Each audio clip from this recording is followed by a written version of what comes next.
My name is Grace Mitchell, 34 years old, and I never imagined my dad's words would shatter my world. Growing up, my life was shaped by my father Harold, my stepmother Margaret, and my older brother Paul. Harold was a stern man, his voice carrying weight in our small Ohio town, while Margaret doted on Paul, the golden child with his straight A's and football trophies. I was the quiet one, always sketching dresses and dreaming of a design career, but they brushed it off as a silly hobby. At 18, everything changed. Harold called me into his study, his face hard. "You're not my daughter," he said, slamming a paper on the desk. "You're out of the will." The room spun as he handed me $50 and told me to leave. That day, I learned betrayal cuts deeper than I thought, and I was about to turn it into something he'd regret. Last month, I found that old sketchbook from my teenage years, and it stirred a plan, quiet, clever, and unforgettable. My childhood was a blur of neglect and favoritism. Paul, now 36, got new bikes and college funds, while I stitched clothes from thrift store scraps. At 10, I made a skirt for a school fair. Margaret said, "Paul's science project won first." At 14, I asked for art supplies. Harold bought Paul a laptop. By 16, I worked part-time at a bakery, saving $200 for a sewing machine, but they laughed, "Stick to baking." Paul's graduation got a party. My first dress sale for $20 got a shrug. I moved out at 17, renting a tiny room for $30 a week, finishing high school alone. At 22, I enrolled in a community college design course, paying with diner tips. My family saw my passion as a joke, a distance that taught me to rely on myself. A lesson I'd use later. The betrayal hit hard. It was a crisp fall day when Harold called me. I'd been sketching a gown, hoping to show him my progress. Instead, he stood by his oak desk, Margaret beside him, her lips tight. "We did a test," he said, holding a DNA report. "You're not mine. Paul is the heir." My stomach dropped. I'd always felt different. My dark hair against their blonde, my quiet ways against Paul's loudness. But this? Margaret nodded. "It's for the best." Harold slid $50 across the desk. "Take it and go." I grabbed my sketchbook and left, the door slamming behind me. The cold air hit as I stood on the porch, $50 my only lifeline, their laughter fading. I walked to the bus stop, tears mixing with rain, determined to prove them wrong. I started with nothing. The bus dropped me in a neighboring town, my $50 shrinking to $45 after fare. I found a shelter, sleeping on a cot, the sketchbook my comfort. A cafe owner, Mrs. Dunn, hired me for $5 an hour to wash dishes, my hands raw but steady. I sketched during breaks, a dress design catching her eye. "That's pretty," she said, offering $10 to make one. I used $5 for fabric, sewing late, selling it for $15. I posted on Twitter, "Kicked out, starting over," and it got 60 views with comments like, "You've got this," lifting me. I saved them, my voice finding a start. I worked hard. Mrs. Dunn let me use her back room and I made scarves, selling them for $20 each. I earned $80 in a week, renting a small apartment for $35 a week. A local shop owner, Mr. Hayes, commissioned a curtain set for $50, my skills growing. I vlogged, stitches of survival, teasing my journey, and it got 100 views. Comments said, "Keep going."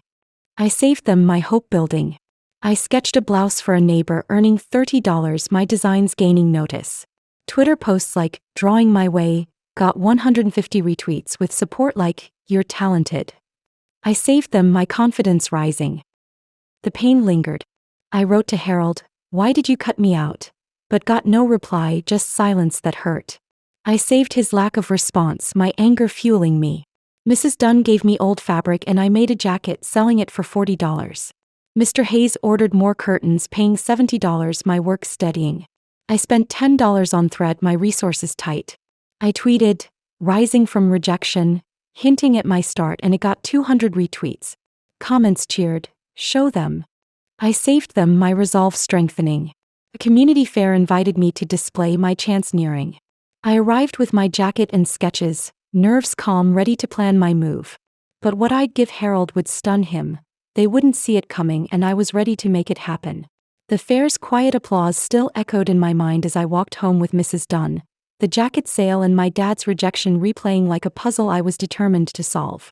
The Ohio dusk settled over my small apartment, casting light on my sketchbook and fabric pile, signs of my growing strength and the life I was building from his betrayal. The $50 he gave me, the cold words, "You're not my daughter," the will's finality, all had planted a seed of a plan, clever and quiet, that I was ready to nurture.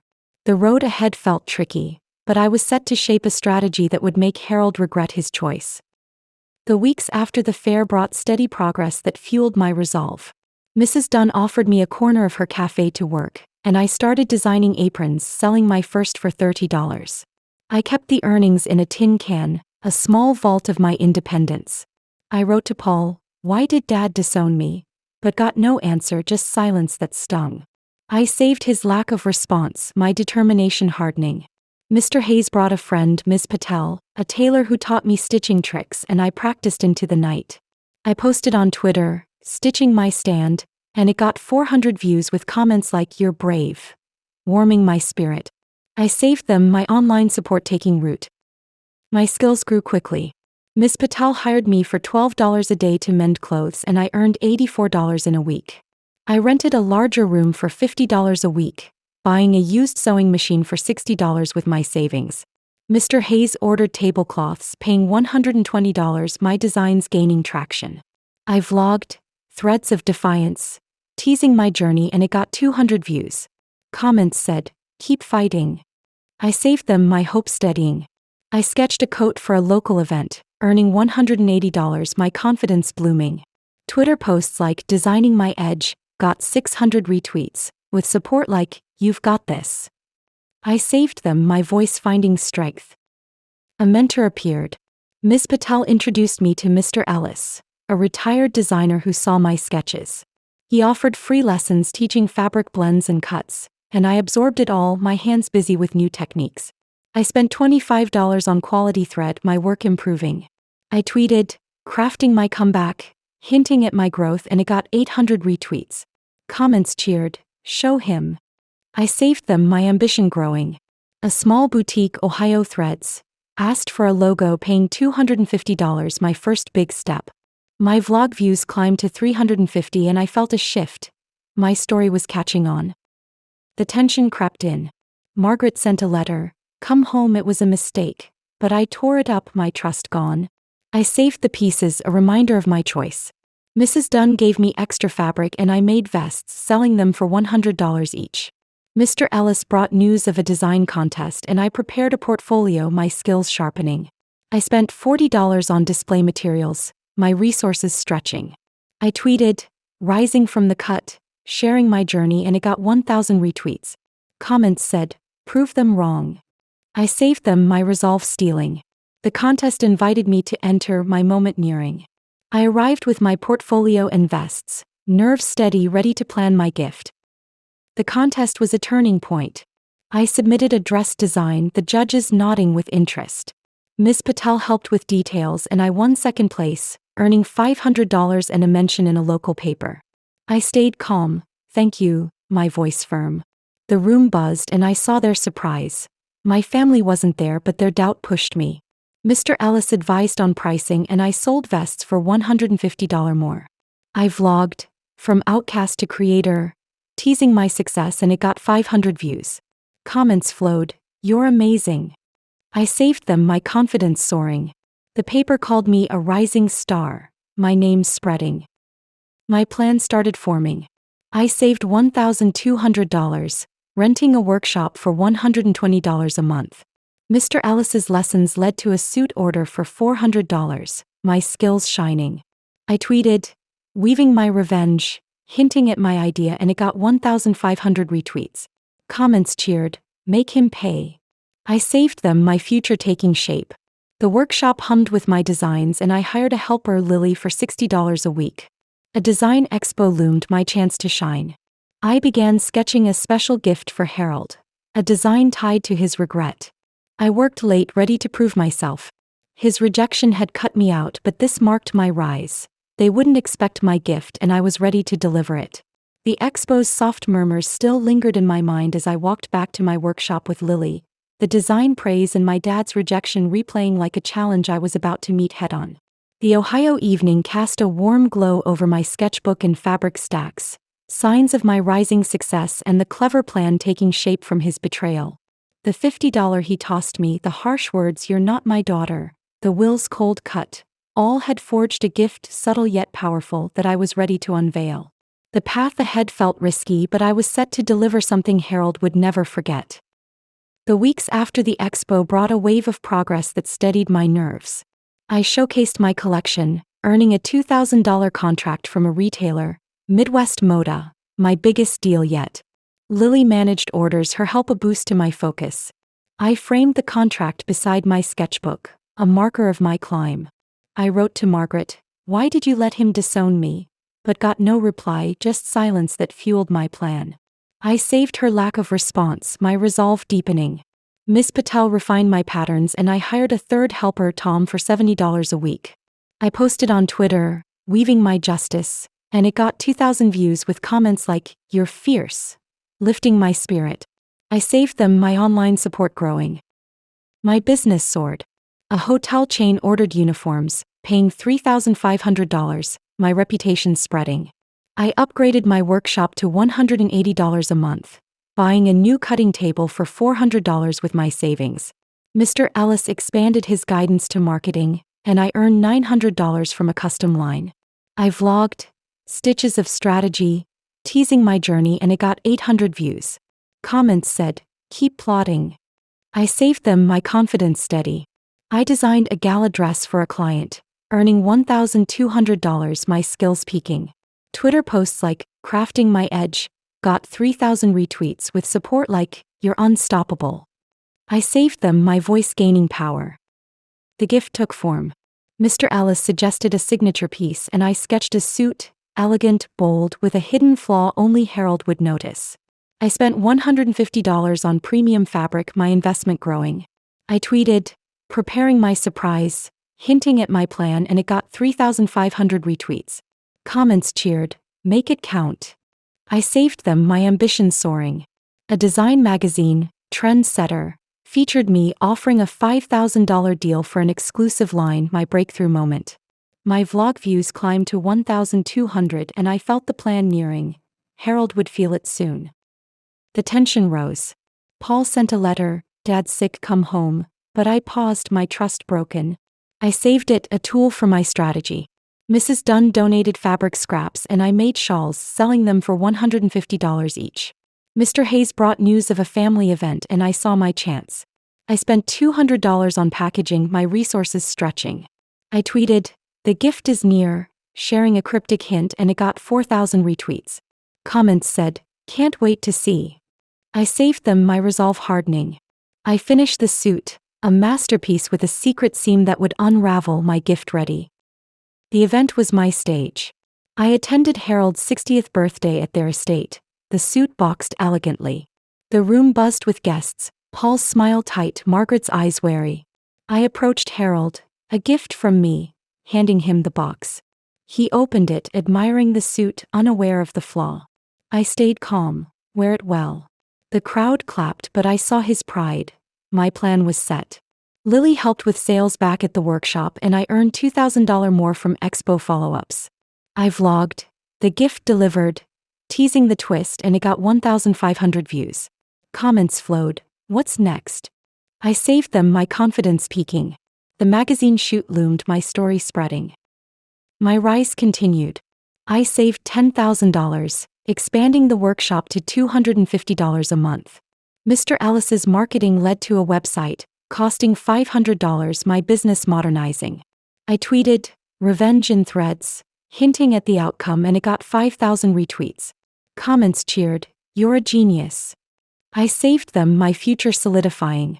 The team grew to 6 and I trained them, my leadership emerging. A fashion award neared, my chance to shine. I prepared the suit's reveal, sketching late, ready to prove myself. His rejection had cut me out, but this marked my gift. They wouldn't expect the regret and I was ready to watch it unfold. The award ceremony's cheers still rang in my ears as I drove home with Lily and Tom, the fashion win and my dad's stunned face replaying like a victory I'd long awaited. The Ohio night stretched out, stars dotting the sky, a perfect frame for the justice I'd claimed. I woke up each morning in my expanded workshop, the sketchbook and fabric rolls beside my desk, reminders of my journey from a disowned daughter to a design force. The soft whir of my machines filled the air, a sound of success built from the $50 Harold gave me. His words, "You're not my daughter," and the Will's cut had sparked a gift clever and biting that I was ready to see him regret. The path had been tough, but I'd reached the end and my heart felt light. The weeks after the award brought a surge of success that cemented my rise. The fashion award came with a $10,000 prize and a feature in Trendsetter, thrusting my agency, Mitchell Designs, into the spotlight. Lily and Tom managed the rush, their teamwork a testament to my leadership. I framed the award next to an old sketch of my first dress, a nod to where it began. I wrote to Harold, "Your gift backfired," and he replied, "I'm sorry, can we talk?" with a tremble in his words. I saved it, feeling his control slip away. Miss Patel suggested a family meeting to draw lines, and I planned it at my workshop, my territory. I posted on Twitter, "From cut to crown," and it hit 6,000 views with comments like, "You're a queen," and "Justice served." I saved them, my online community, a rock of strength. Paul called, his voice shaky. "Dad's upset about the suit. Can we meet?" I said, "Yes, but my way." Margaret added, "We miss you," and I felt a cautious hope. I called Mr. Ellis, who cheered, "You've won, Grace," and I recorded his voice, a cherished lift. Inspired by my start, I donated $10,000 to a design scholarship for outcasts, opening doors I'd lacked. My vlog, Threads of Triumph, reached 2,000 views with comments like, "Your story inspires." I saved them, my influence spreading. The family meeting at my workshop was a reckoning, my designs lining the walls. Harold said, "I was wrong, Grace," his hands trembling. Margaret added, "We regret the will." I showed the award and scholarship flyer. "This is my life now," I said, my voice steady. I played Mr. Ellis's recording and their faces shifted. Harold's nod, Margaret's tears, Paul's quiet shame. I explained the suit's flaw, a seam designed to tear at his next event, proving my point. "Respect me or stay away," I set my boundary. They agreed, clapping as I shared the scholarship, a new respect dawning. My triumph grew. The workshop rent rose to $300 and I hired 4 more staff, paying $300 a week total. Mitchell Designs hit $100,000 in sales, and a national chain offered a $20,000 contract. My vlog climbed to 2,500 views, and Twitter trended, "Grace's Grace," with comments like, "Design genius." I saved them, my reach widening. Mr. Ellis secured a fashion gala slot and I prepared with joy. The gala debut was my peak. I showcased my line, the crowd roaring. Harold wore the suit, the seam ripping mid-speech, gasps filling the room. He stammered, "Grace, I'm sorry," his regret clear. The family clapped, their support a surprise. Mr. Patel hugged me, whispering, "You did it," and I felt free. Afterward, we sat among my designs. Paul brought an old drawing saying, "Mom kept this." Margaret promised, "We'll support you." I shared my disownment story and they listened. The scholarship hit $20,000 and I planned a mentorship. My vlog reached 3,000 views with comments like, "Rise on." I saved them, inspiring others. You've been cast out, fight back. Share below. Subscribe to Revenge Tempest for more triumph tales. Hit the bell for updates. Until next time, stitch your path.